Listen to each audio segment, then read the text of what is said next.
Beersheba is an amazing place. It's very rich in natural beauty, but there's no industry here, so there's no tax base, and you don't know from year to year if the school buses are going to run. It's an interesting mixture of people. You've got the locals, people who've been here, for generations. And you've got what we call the summer people. And then you've got the Methodist Church that owns the old hotel.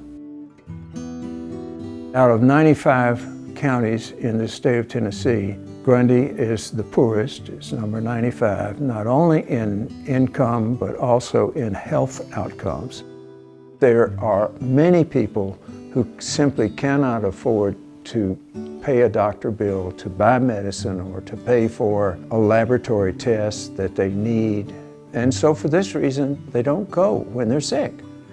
And they'll put up with issues until they can't take it anymore, and then they're really sick and they'll go to an emergency room and they'll be charged huge bills that they'll spend the rest of their life trying to pay. There's no need for that to happen anymore in Beersheba Springs.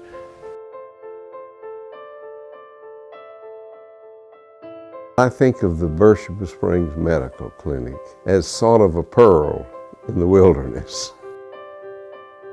It's born out of the passion of a doctor who was rooted in Beersheba as a vacationer and had deep compassion when he saw how many people there were who lived here year-round, who didn't have the benefit of regular access to health care and advice.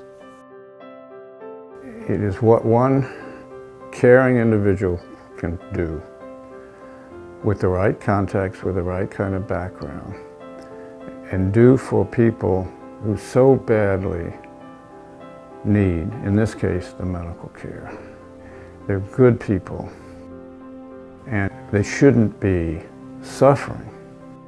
It's heartbreaking to see them suffer, but you try to do what you can to find out why are they suffering, the cause of it, and try to do what you can to fix it.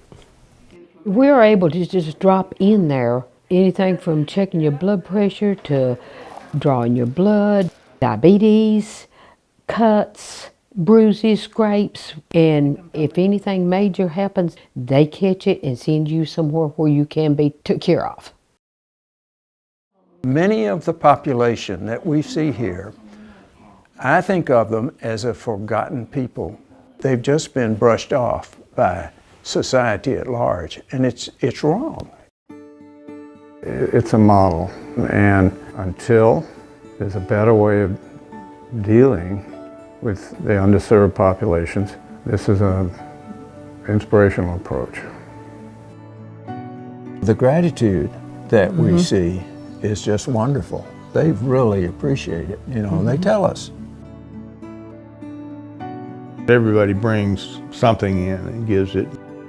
And a little old lady came in. She had the typical kind of dowager's hump in her back, and she was being helped in by a younger lady who probably was her daughter or friend.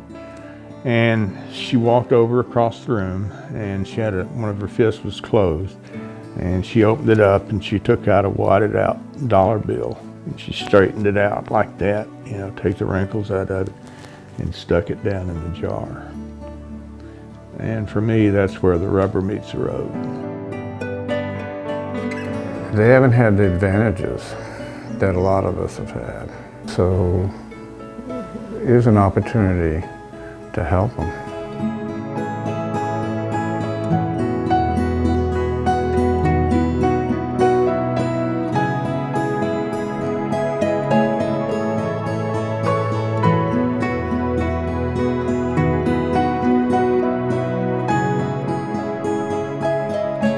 I've discovered something that needs fixing, and we have started to fix it, and we're going to keep on.